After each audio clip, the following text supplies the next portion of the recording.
ఏమో మీ ఆరోగ్యం బానే ఉందా? చాలా షివర్ అవుతున్నారు మీరు, అందుకని అడుగుతున్నాను. ఎక్కడి నుంచి వస్తున్నారు? కర్ణాటక నుంచి బెంగళూరు. 2008లో పెళ్ళయింది. కరోనా వచ్చేదాకా అక్కడే ఉన్నాను. వచ్చినప్పటి నుంచి పని అక్కడ లేదని తుమ్కూరు మా ఆయన వాళ్ళ ఊరికే వెళ్ళిపోయాను. మా ఆయన రాలేదు. పెద్దలు మా అమ్మ తమ్ముడు, మా అమ్మ వాళ్ళ సొంత తమ్ముడే. మీ మామయ్యకి ఎంత మా వయసు తేడా? నీ భర్త 17 years. అమ్మా మీకు పిల్లలు ఉన్నారమ్మా? లేదు. 2008లో పెళ్ళయింది, ఇప్పటిదాకా పిల్లలు లేరు. ఇప్పటిదాకా దానికి కారణం ఏంటో చెప్పండి. తనకి ఇంట్రెస్ట్ లేదు వచ్చేవాడు తాగడం.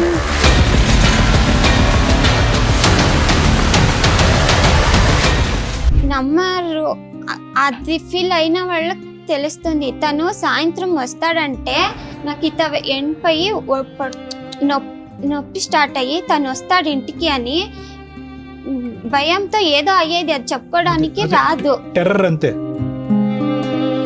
ఫుల్ తాగడము, అన్నము చారు అదంతా చేసి ఉంటాం కదా, అన్నం సాక్షిగా చెప్తున్నాయి, అబద్ధం ఏమీ ఇప్పుడు చెప్పట్లేదు. అంత దాంట్లో చేసేసి ఉండేవాడు. భగవంతుడా. వంట చేసేదాన్ని ఒకే రకం సైడ్ చేసావేంటి, ఇంకొక రకం చేయాలి కదా. సరే రెండు చేస్తే రెండు చేసావేంటి, నేను ఇది తినాలా అది తినాలా, ఏది తినకూడదు అని రెండు చేసావా? ఇప్పుడే ఫస్ట్ టైం చెప్తున్నా, చచ్చిపోదామని టాబ్లెట్స్ మింగాను. ఎక్కడం వేస్ట్. ఆడపిల్లలంటే పడుకోవడానికి తప్ప వేరే దానికి పనికిరాదు కదా మేడం.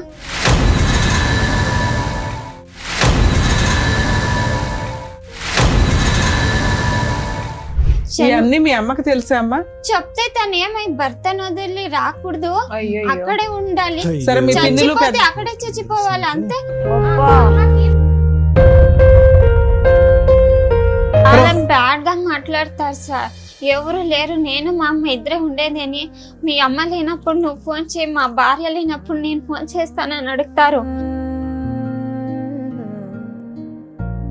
గుడ్ నైట్ లో గుడ్ మార్నింగ్ లో అని మెసేజ్లు పెడతారు, ఎవరు లేరు అని. నాకంటూ చెప్పడానికి ఒక మగది కొని ఇంట్లో ఉంటే ఎవరు అలా మాట్లాడరు.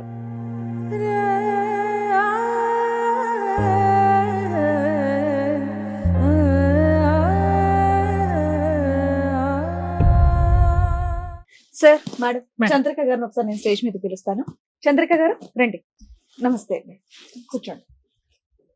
ఏమో మీ ఆరోగ్యం బానే ఉందా? చాలా షివర్ అవుతున్నారు మీరు, అందుకని అడుగుతున్నాను. ఆల్ ఓకే కదా? ఎక్కడి నుంచి వస్తున్నారు? కర్ణాటక నుంచి బెంగళూరు. కర్ణాటక నుంచి. సో మీరు అక్కడేనా మీది ప్రాపర్? అక్కడే. బెంగళూరులో తెలుగు ఎందుకు మాట్లాడుతున్నా? వస్తుంది. వస్తుందా? అక్కడ ఇట్లాంటి ఎపిసోడ్లు ఏమి లేవా? మాదే చూస్తున్నారా? సో తెలుగు మీకు మొత్తం క్లియర్ గా అర్థం అవుతుంది? అర్థమవుతుంది, మాట్లాడతాను. మీరు ఉండేది అక్కడ? తుమ్కూరు అని. తుమ్కూరు. ఓకే ఓకే, చెప్పండి ఏం చేస్తూ ఉంటారు? నేను ఫస్ట్ పెళ్ళైనప్పుడు గార్మెంట్స్ కి వెళ్తాను. కరోనా వచ్చినప్పటి నుంచి పని అక్కడ లేదని తుమ్కూరు మా ఆయన వాళ్ళ ఊరికే వెళ్ళిపోయాను. మా ఆయన రాలేదు. అక్కడ టైలరింగ్ షాప్. 2008లో పెళ్ళయింది. కరోనా వచ్చేదాకా అక్కడే ఉన్నాను. బెంగళూరులోనే ఉన్నా. తుమ్కూరులో. ఇప్పుడు తుమ్కూరులోనే ఉన్నాను. బెంగళూరు నుంచి కొంచెం కర్ణాటకనే.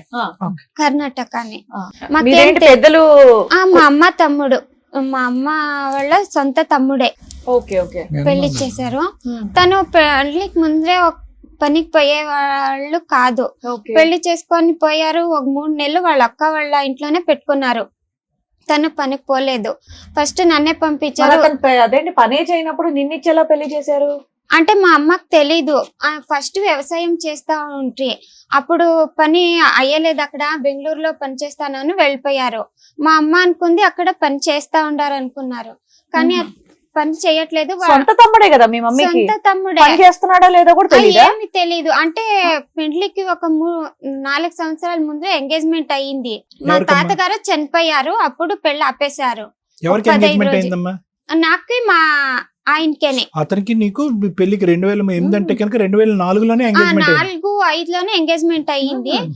ఇవాళ తెలీదు, వద్దు చేసేలేదు అని చెప్పి డబ్బులు అడగరంట, లేదు చేసేలేదు అని ఆపేసి మా అమ్మ ఊరికి అయిపోయారు. మా పిన్నమ్మ మరి మా అమ్మమ్మ అందరూ లేదు చేద్దాము అని వచ్చారు. అంతే ఆ పాటికే తను ఊర్లో అప్పులు చేసుకొని అంటే వేరే వాళ్ళ నాన్నగారు అమ్మాయిల చనిపోయిన దగ్గర నుంచి ఆయన పని చేయడం మానేశాడా? వ్యవసాయం గాలి తిరుగులు చేస్తా తిరుగుతున్నాడు. ఆహా. వ్యవసాయం చేస్తూ ఉండేవాళ్ళు కదా, కార్డులు ఆడతారు, అది కాకాట. అది డ్రింక్స్ అన్ని చేసి అప్పులు చేసుకొని ఊరు వదిలి బెంగళూరుకి వచ్చేసారు. మాకు తెలీదు ఎందుకని. పొలాలు ఉన్నాయా? కౌలుకి చేసేవాడు? సొంత 12 పొలాలు ఉన్నాయా? ఎకరాలు పొలం ఉంది, ఉందా? 3 మగ పిల్లలు, 6 ఆడపిల్లలు. అబ్బా, మా అమ్మ వాళ్ళు, మా 9 అమ్మ మంది మొత్తం. రెండో ఆవిడ మా అమ్మ. ఉహు. ఏందో వ్యవసాయం చేసే కయ్యట్లేదేమో, దానికే బెంగళూరులో పని చేసేకి వెళ్తున్నారు అనుకుని మా అమ్మ నీకు అనుకున్నారు. మీ మామయ్యకి ఎంత అమ్మా వయసు తేడా? నీ భర్త 17 years. 17 years 17 వయసు years తేడా. ఆ? నాది 87, తనది 71. ఎందుకమ్మా అంత 20 ఏళ్ల గ్యాప్ ఉన్న 17 ఏళ్ల గ్యాప్ ఉన్న అంటే మా అమ్మకి మగ పిల్లలు లేరు కదా, మంచోడే అంత మా అమ్మకి తెలిసినంతగా పెళ్ళయ్యే టైంకి మంచోడే. నీ వయసు ఎంతమ్మా? 21, 22. అతనికి అతనికి నాకిన్న 17. 17 అంటే 21, 22 అంటే కనుక అతను 39. 40 అబ్బా. ఇయర్స్ దగ్గరలో ఉంటాడు. అతనికి పెళ్లి అవ్వలేదు అప్పటికి? చేసుకోలేదు. ఎందుకని? వాళ్ళ చెల్లెలు ఉండే లాస్ట్, తనకి చేసిన తర్వాత ఈయన చేద్దామని పెళ్లి లేట్ అయిపోయింది. లేట్ మీ అయిపోయింది. అమ్మ తెలివిగా మనకు మగ పిల్లలు లేరు కదా అని నిన్నేమో వాళ్ళ తమ్ముడికి ఇచ్చి పెళ్లి చేసింది. మంచోడు అని ఎంగేజ్మెంట్ చేసి తర్వాత ఏం తెలియలేదు. ఉమ్. తను బెంగళూరులో ఉండే పనికి పోయేవాడు కాదు. ఫస్ట్ నన్నే నేను చేస్తుంటే కదా ఫస్టే, సరే పోతానని పోతాను. అదే బెంగళూరు కొంత ఫస్ట్ టైం కదా, కొత్త ఊరు. భయం వేసింది, వాపస్ వచ్చేసాను, పనికి పోలేదు. తిట్టారు. మళ్ళీ తను 3 నెలల తర్వాత పోయారు. అంటే పెళ్లి చేసుకుంది ఎట్లా అంటే, తన ఊరు నుంచి ఎవ్వరూ రాలేదు పెళ్లికి. అంటే ఊరు మొత్తం అప్పులు చేసుకున్నారు కదా, ఎవరిని పిలిచిండేది మాకు తెలీదు. ఇంటి ముందర ఒక పందిరి కూడా వేసిండలేదు. తను ఎక్కడ ఉండి ఎక్కడ పెళ్లికి వచ్చేసారు. మా ఇంటి ముందర మాత్రమే పందిరి వేసిండేది. ఒక 3 నెలలు నేను పనికి పోలేదు. ఫస్ట్ తనే పోయారు, ఒక ఇల్లు చేసుకున్నారు. తర్వాత వేరే చిన్న అది అప్పుడు తక్కువే పేమెంట్లు అన్నీను. అంటే ఒక 3 నెలల తర్వాత నేను చూసుకున్నాను, మా గోల్డ్ ఏమీ లేదు ఇంట్లో. అంటే నీకు పెళ్లికి పెట్టిందా మీ అమ్మ?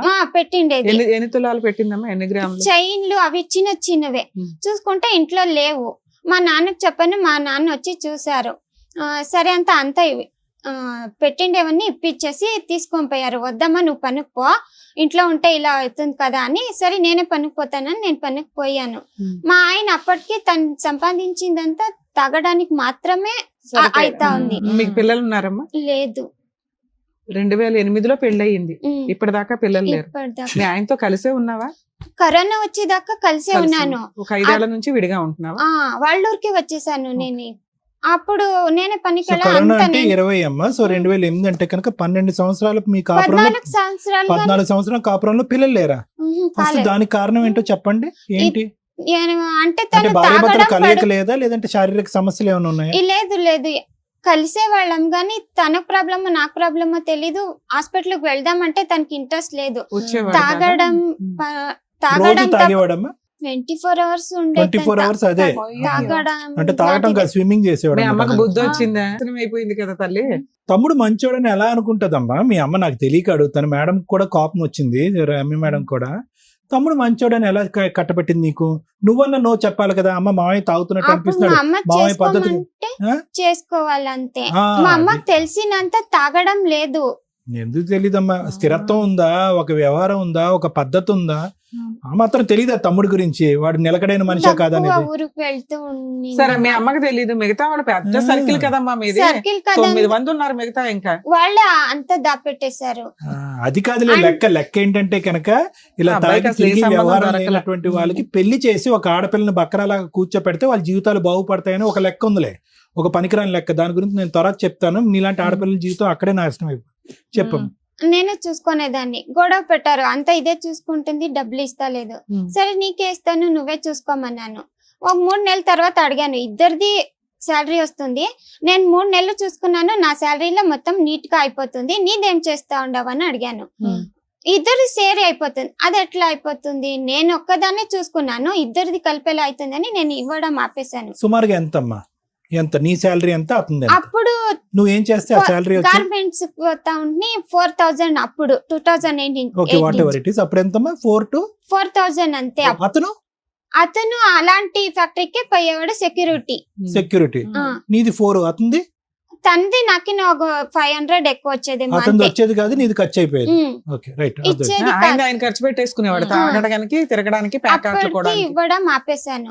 అలాగే ముందుకు వెళ్ళిపోయింది. ఆయనకి ఇచ్చే అంత డబ్బులు నీ దగ్గర ఎక్కడ ఉంటాయి? వచ్చిన 4,000 అద్దె కట్టుకోవడం, సరుకులు, నీ ఖర్చులు ఇవన్నీ సరిపోతాయి కదా నాన్న? సరిపోతాయి.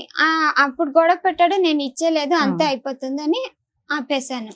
ఇప్పుడు ఈ 5 ఏళ్ల నుంచి ఏమైంది? మళ్ళీ అప్పుడు ఫుల్ తాగి వచ్చేవాడు కదా మేడం, నమ్మరు. అది ఫీల్ అయిన వాళ్ళకి తెలుస్తుంది. తను సాయంత్రం వస్తాడంటే 5 గంటలు అయితే నాకు ఇత ఎండిపోయి నొప్పి స్టార్ట్ అయ్యి తను వస్తాడు ఇంటికి అని భయంతో ఏదో అయ్యేది, అది చెప్పుకోవడానికి రాదు. టెర్రర్ అంతే అంటే కొట్టేవాడమ్మా వచ్చి కొట్టేవాడు, తిట్టేవాడు, వాకలు తీసి పారిపోయి వంటింట్లో నిల్చుకునే దాన్ని. తను వస్తే మాట ఏంటి కొంచెం ఇటు అటు జరిగిన తిట్టేవాడు. వంట చేసేదాన్ని ఒకే రకం సైడ్ చేసావేంటి, ఇంకొక రకం చేయాలి కదా, సరే రెండు చేస్తే 2 చేసావేంటి, నేను ఇది తినాలా అది తినాలా, ఏది తినకూడదు అని 2 చేసావా, ఉడుకు పెట్టాలి, ఉడుకు కావాలి, ఉడుకు పెడితే ఇంత ఉడుకు ఎలా తింటారు, వేడిగా పెడితే దానికి గొడవ లేదు, ఫ్యాన్ వేస్తాను చల్లారుతుంది అని. అంటే ఫ్యాన్ వేస్తే నాకు తెలీదు అది చల్లబడుతుందని గొడవ పెట్టేవాడు. ఇవన్నీ తాగిన మొత్తంలో మాట్లాడటం అంతే కదా, 24 గంటలు తాగుతూనే ఉంటాడు. తాగకుండా ఉండే మనిషిని నువ్వు ఎప్పుడు చూడలేదు. అది సోమవారం నుంచి శుక్రవారం వరకు ఇంతే 5:30 అయితే 9 వరకు అలా ఉండేది. శుక్రవారం వస్తే ఫుల్, శనివారం మొత్తం ఉండేది. అలాంటే సండే వచ్చేస్తుంది కదా, సండే ఇంట్లో ఉంటాను కదా, ఫుల్ ఎలా ఉండేది ఇంట్లో అని భయమేస్తా ఉండేది. మీ అమ్మకి తెలుసా అమ్మా?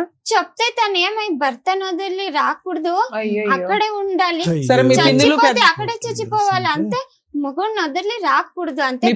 పెద్దమ్మలు కూడా ఏం సపోర్ట్ చేయరు. తను ఇంత తాగు ఊరికే పడుకొనేస్తాడు, ఏం చెయ్యడు అని చెప్పేది. మా ఇంటి ముందరే ఉండేది పిన్నమ్మ ఒకరు, తమ్ముడికే సపోర్ట్. ఇంట్లో వాళ్ళకి నువ్వు నచ్చకపోవడానికి కారణం ఏంటి? నిన్నేంటి ఇట్లా వదిలించుకున్నారు ఎందుకని తెలీదు. ఒక్కొక్కసారి అదే కోపం వస్తుంది, ఎందుకు ఇలాంటి వాళ్ళకి ఇచ్చేసారు కదా అని. సరే ఇస్తే ఇచ్చారు, మారతాడని ఇచ్చుంటారు.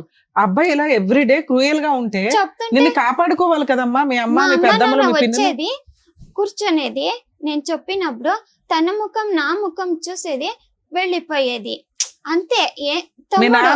మా నాన్న పిలుచుకొని పోదాం పాపని అని చెప్పేవారు. మా అమ్మ వద్దు, ఆడపిల్లని తీసుకో వెళ్ళకూడదు. మీకెంతమంది బ్రదర్స్ అండ్ సిస్టర్స్ అమ్మా? లేదు, నేను మా చెల్లెలు ఇద్దరే. చెల్లెలికి పెళ్ళయిందా? బానే ఉందా? బాగున్నారు. సాటర్డే వస్తే పని, సండే రజమిస్తారు కదా మేడం, అందరూ అనౌన్స్ చేస్తారు కదా, అది చూస్తూ కూర్చొనే వాళ్ళు. రజమిస్తే చాలా అని. నేను మాత్రం దేవుడ వద్దు, సండే రజమి ఈకూడదు, పనికి కష్టం, భయం, ఇంట్లో ఉండాల్సి వస్తుంది అని భయము. ఎప్పుడు ఇంట్లో నుంచి బయట పోతాడని శిక్ష వేసే వాళ్ళకి తప్పించుకుంటే ఎంత ఖుషి వస్తుందో, అంత పని ఉందంటే నాకు అంత ఇదైపోయేది. పని వెళ్తే చాలా అని. సాయంత్రం వస్తా కాళ్ళు చేతులన్నీ కంట్రోల్లో ఉండేవి కాదు. భయానికి ఇంటికి వస్తే ఫుల్ తాగడము, అన్నము చారు అదంతా చేసి ఉంటాం కదా, అన్నం సాక్షిగా చెప్తున్నాయి, అబద్ధం ఏమి ఇక్కడ చెప్పట్లేదు, అంత దాంట్లో చేసేసి ఉండేవాళ్ళు. తనే చెప్పినందుకు ఒకరోజు నేను చూసాను, ఇంకొక రోజు తనే చెప్పాడు. అప్పటి నుంచి చేసిండేది ఏది తినేది అప్పుడే చేయాలి, అప్పుడే తినేయాలి అంతే, వేడివేడిగా తినాలి అంతే. పెట్టిండేదేమి తినేటట్లేదు.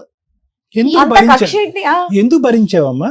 మా అమ్మకి చెప్తే పిలుచుకొని పోయేది. మీ అమ్మ కాదమ్మా, నీకు 21 సంవత్సరాలు ఉన్నప్పుడు మీ అమ్మ, నీకు కోవిడ్ వచ్చే టైంకి ఎంత నీ వయసు? అప్పుడు 2008లో 32 సంవత్సరాలు. 32 సంవత్సరాల వరకు నువ్వు ఒక జీవితానికి సంబంధించినటువంటి నిర్ణయాన్ని తీసుకోకపోవడానికి కారణం ఏంటి? సరే పిల్లలు ఉన్నారు, బాధ్యత, తల్లి అని కథలు వింటాం. ఇదేంటి మరి? నాకు తెలీదు, ఇవన్నీ వెళ్ళాలని తెలీదు. సరే నాన్న, అసలు 20లో ఏ రకంగా వదిలేసావు అంటున్నా, ఎలా తప్పించుకోగలిగాం? అప్పటి నుంచి చెప్పాం ఏమైందో. ఎలా నీకు ఎవరు సపోర్ట్ చేయట్లా?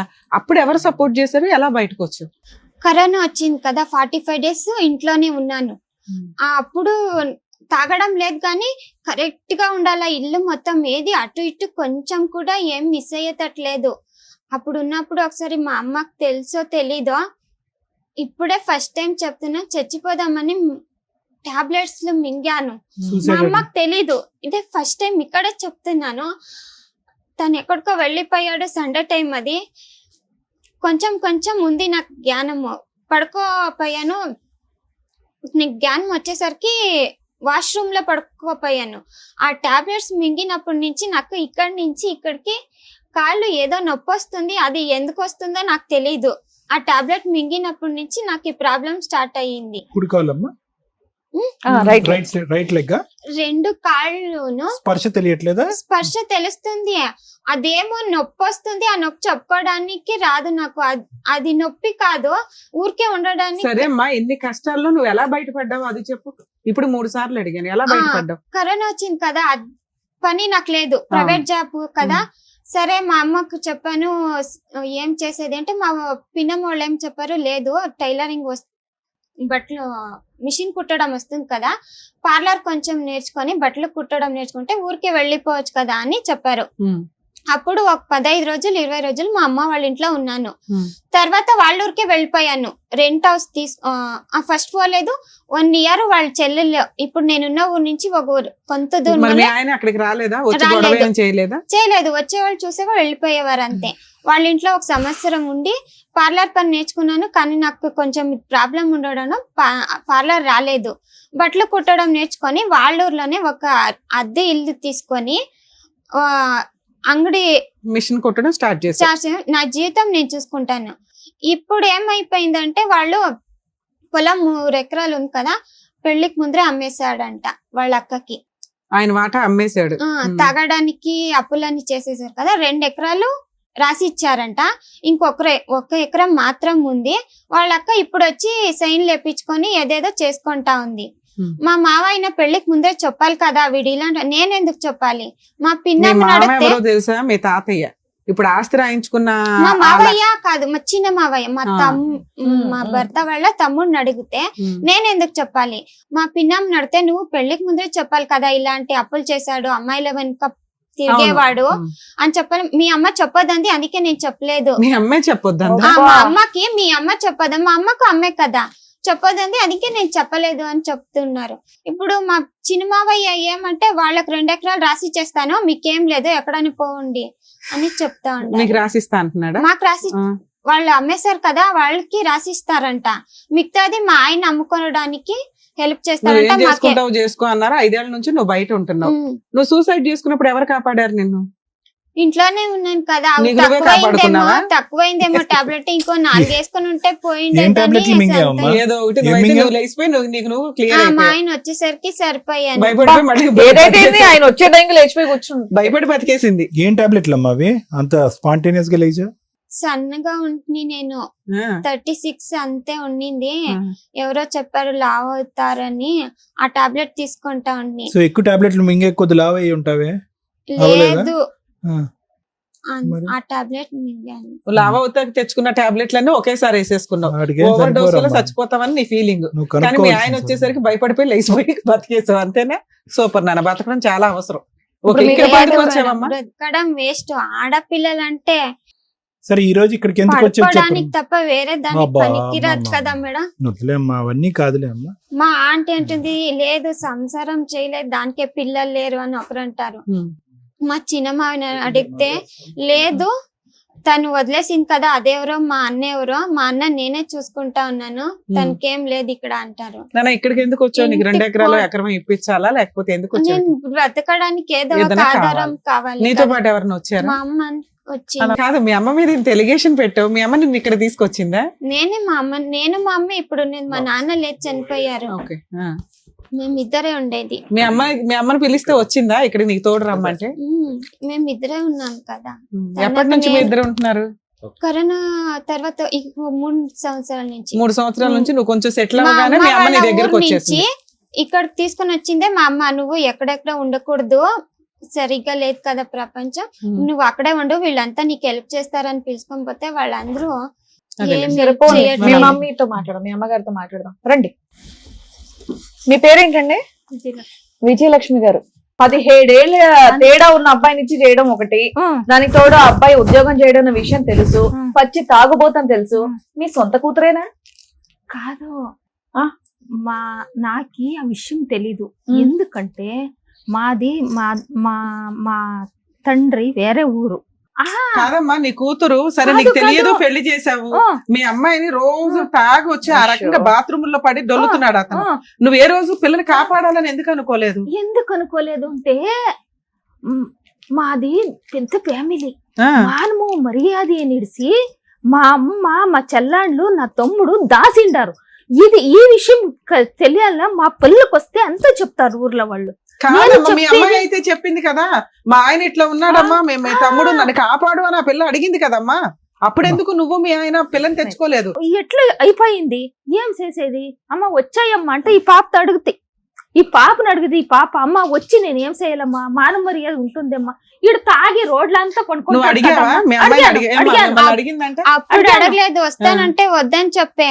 ఈ ఇప్పుడు ఒక 10 సంవత్సరాల నుంచి వచ్చాయి. సరే, ఎప్పుడు వాళ్ళకి బుద్ధి వచ్చినాక రమ్మన్నారు కదా, కరోనా టైంలో వచ్చేసాను. తమ్ముడు చెప్పినాక రోడ్లో వేసుకొని బాగా కొట్టి కంప్లైంట్ ఇవ్వండి అని ఈ చిన్న తమ్ముడు.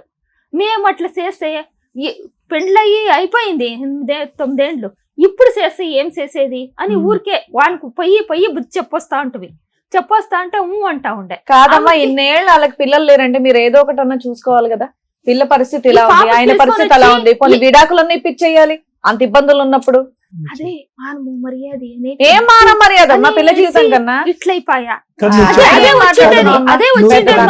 నువ్వు చెప్పిన ఆస్తి మానం మర్యాద వచ్చేది కాదు, వచ్చేది వచ్చేది కాదు. అవునమ్మా. ఇక్కడ తిరుగుకొని చెప్తాను. ఫస్ట్ లో ఫస్ట్ లో వాళ్ళు వద్దు ఫస్ట్ వద్దు అంటే అక్కడ ఎప్పుడమ్మా? First 4 years 5 years? ఒక 8 ఏళ్ల దాకా నేను వస్తానంటే వద్దు అని చెప్పి 15 దాకా. 15 తర్వాత 15లోను 2015 లో నువ్వు బయటకు వస్తాను వద్దు వదిలి రాకూడదు అలాగే ఇలాగే అని తీసుకొని వెళ్ళి అక్కడే వదిలేసేవాళ్ళు. 15 వరకు. 15 తర్వాత ఏమైందమ్మా? 15 అంటే ఒక మరి వచ్చే అన్నారంటే వచ్చే లేదు, మా నాన్న తీసుకొని పోదాం అన్నప్పుడల్లా మా అమ్మ వద్దు అని పంపించేది. ఇద్దరు మాటలు ఇక్కడే క్లాష్ వస్తుంది. కూతురు తల్లి అప్పట్లో లేదు. ఇద్దరు చెప్తున్నది ఏంటంటే పెళ్ళైన ఒక నిమిషం, పెళ్ళైన 8 ఏళ్ళు 10 ఏళ్ళ వరకు ఆవిడ వస్తానంటే వీళ్ళు తీసుకెళ్ళాలి. అవును. తర్వాత ఒక 5 ఏళ్ల నుంచి వాళ్ళు పిలుస్తుంటే ఈవిడ ఆల్రెడీ అయిపోయింది కదా జీవితం అని ఏదో కవర్ అయింది. అవునా? 20లో మీరు అన్ని దారి చూపిస్తే బయటకు వచ్చింది. ఇప్పుడు చెప్తాను, అది రాదు. కరోనా వచ్చింది దానికి, అది రాదు. కరోనా వచ్చింది దానికి ఎందుకు రాదు అంటే వాడు తాగి, మా అమ్మ ఊర్లో అంతా మా యజమానప్ప మంచివాడు, తాగి పర్లాడతాడు, సిగ్గయి మానం మరియ పోతుంది అని ఇది రాలేదు. ఆవిడికి కరోనా వచ్చినప్పుడు వచ్చాయమ్మా అని దానికి 3 నెలలు మేమే భోజనానికి పంపిస్తుంది, పని లేకుండా వచ్చాయమ్మంట తీసుకొని వస్తుంది, ఊరికి తీసుకొని వచ్చి 15 నాళ్ళు పెట్టుకుంటుంది. 15 నాళ్ళు పెట్టుకొని టైలరింగ్ పంపిస్తామంట. ఒక ఏరియా పంపిస్తే అక్కడ ఒకే ఏరియాలో ఒక 6 జనం ఏమో చచ్చిపోయారు కరోనాలో. నేర్పించే మేడం దగ్గర ఇప్పుడు ఆ అమ్మ ఉంది. అట్లా అయిన దానికి ఇది ఏమమ్మా ఇప్పుడు చేసేది అని నా చిన్న చెల్లెలకి ఫోన్ చేసాయి. అంటే నెలమంగంలో 16,000 ఇస్తారు బిస్కెట్ ఫ్యాక్టరీకి, పోతాను అంటే చెప్పిన దానికి ఆ పాప ఏమని అంటే, ఎన్నాళ్ళు దుడుస్తున్నా అంతే, నువ్వు వాడు తాగి పడతా ఉంటాడు, వాడి తాగి అదే పనే చేస్తా ఉంటాడు, నువ్వు వచ్చేయి టైలర్ నేర్చుకో, పార్లర్ నేర్చుకో వచ్చాయి అని. ఆ వాళ్ళ ఇంట్లో, నా చెల్లెలి ఇంట్లో 2 ఏళ్ళు ఉండే పాప, 2 ఏళ్ళు ఉండే. సరే, మీ అమ్మాయి ఈ స్టోరీ అంతా చెప్పింది. 2 ఎకరాలు 3 ఎకరాలు ఆల్రెడీ మీ సిస్టర్ కి అమ్మేస్తే మీకు పెళ్ళప్పటికి ముందే అమ్మేశాడట, మీకు తెలీదా? తెలీదు, మాకు తెలిసిండేది. ఎప్పుడు తెలిసింది మీకు? తెలిసింది అంటే నేను మా యజమాన, ఈ పాప నా చెల్లెలి ఇంట్లో ఉండే కదా, ఒంటిగా ఉంది కదా, వాడు రా తుమ్కూరులో ఇల్లు చేసుకొని నువ్వు నీ పెండ్లా ముందు రా అంట మా యజమానప్ప పిలిస్తే వాడు వచ్చలేదు, నేను బెంగళూరులోనే ఉంటాను, ఇక్కడ పంపియండి అంట, బట్టలు తీసుకొని వచ్చేయి అని. వాడు చేసేది చాలా. నిజంగా 2 ఎకరాలు అమ్మేశాడా? అమ్మేశాడు. ఇంకో ఎకరం ఉందా? ఉంది. ఆయన పేరు మీదే ఉందా? ఇంకా ఇల్లు తనలేకపోయింది, అవ్వలేదు. రాలేదు. ఓ, అవ్వలేదు. అవును, మరి మీరంతా ఒకే కుటుంబం కదా, పిల్ల జీవితం నాశనం అయింది, మరి కుటుంబ పెద్దలందరూ కూర్చొని ఆ పిల్లకి ఎకరం రాయించేయచ్చు కదా. అదే చెప్తా ఉండాను. ఈ ఈ మా యజమానప్ప నేను అదే నా పుట్టింటికే పోయి బాడిగింట్లో వండుకొని ఈ పాపతో తీసుకొని వచ్చి వాళ్ళ ఇంట్లో ఉండే కదా, పని చేసుకునే కదా నా చెల్లింట్లో, అదే 1 లక్ష ఇచ్చి అంగడి వేసి ఇచ్చే చేసుకొని ఉందే. వంత రమ్మంటే వాడు నేను వచ్చేలేదు అంటాడు ఊరికి. బెంగళూరులో ఏం చేస్తున్నాడు ఇప్పుడు? బాత్రూమ్ కడుగుతున్నాడా? కడిగేది, సామాన్లు తొమ్ముకునేది, అప్పటికప్పుడు తాగి పడుకునేది. అదే బాత్రూమ్ లో పడుకుంటున్నాడు కదమ్మా ఆ వీడియోలో. ఇప్పుడు మేము ఉండే చోటే కొంచెం దూరంలో ఉన్నారు, బార్ అంగుడిలో పనిచేస్తా ఉన్నాను. మంచి మంచి బంపర్ ఆఫర్ చూసుకున్నాడు, బార్ లోనే పని చేసుకుంటాడు, బయటికి కూడా వెళ్ళవసరం. తాగుడు, అక్కడే పని చేసుడు, అక్కడే బాత్రూమ్ లో పడడం, సరిపోయింది. ఈ రోజు మీరు ఇక్కడ రావడానికి కారణం ఏంటి? ఏమంటే ఈ పాపకి ఏమన్నా న్యాయం చేయండి. మీ అల్లుడికి తెలుగు వచ్చా మీ అల్లుడికి? మీరు తెలుగు వాళ్ళేనమ్మా? లేదు, కన్నడికా మా నాయన, మేము అక్కడ ఉంటాం కదా, నాయన వాళ్ళ ఊర్లో తెలుగు మాట్లాడుతుండ్రి, మా అమ్మకి రాదు. కదా ఇప్పుడు బెంగళూరులో గానీ తుమ్కూరులో గానీ మీరు ఏ భాష మాట్లాడుతున్నారు? కన్నడమే. కన్నడమే మాట్లాడుతున్నారు. కన్నడమే మాట్లాడతాం.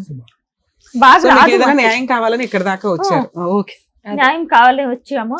వాడు ఏమన్నా తాగకుండా, నేను తాగేది ఇడిచిపెట్టిండాను, ఇప్పుడు చెప్తా ఉన్నాను మేడం గారు, వాడు తాగేలేదు, నేను ఇంక ఇడిచిపెట్టిండాను అంటే సంసారం చెయ్యి నేను పాప వంత నేను ఇప్పుడు పిలుస్తాను, తాగొద్దు, తాగితే ఉండడానికి మీకు కాదు. ఇష్టమే ఎవరి మీ ఆయన వల్ల? తాగుడు మానేస్తే ఊరికే మీ ఆయనే తీసుకురావాల్సిందిగా మీ అమ్మని పక్కన పెట్టి. ఓకేనా? లేదు మేడం, బయట అలాగే చూస్తారు. అమ్మా అతని చేత తాగుడు వినండి, అతని చేత తాగుడు మానిపించడం అంటే నాలాంటి సైకియాట్రిస్ట్ మిగతా పేషెంట్లు అందరికీ గుడ్ బై చెప్పేసి అతనితో పాటు ఒక ఇంట్లో ఉండి చేయించేటటువంటి కార్యక్రమం. ఇంపాసిబుల్. ఆ స్థాయి తాగేటటువంటి వ్యక్తి మానటం అనేటటువంటిది ఇంపాసిబుల్. రక్తం ఎలా ప్రవహిస్తుందో మందు కూడా అతని శరీరంలో అలా ప్రవహిస్తుంది. ఇంత జరిగిన తర్వాత కూడా అంత నరకం ఏమండి, గుటక మింగలేకపోతున్నా, నోరారిపోతుంది, కడుపులో దేవేస్తుంది అని చెప్పి తాగి బాత్రూంలో పడుకున్నాడు. మీ ఆయన ఎక్కడ పడుకున్నాడో కూడా తెలియదు. తాగి తినేటటువంటి పళ్ళెంలో పోస్తున్నాడు.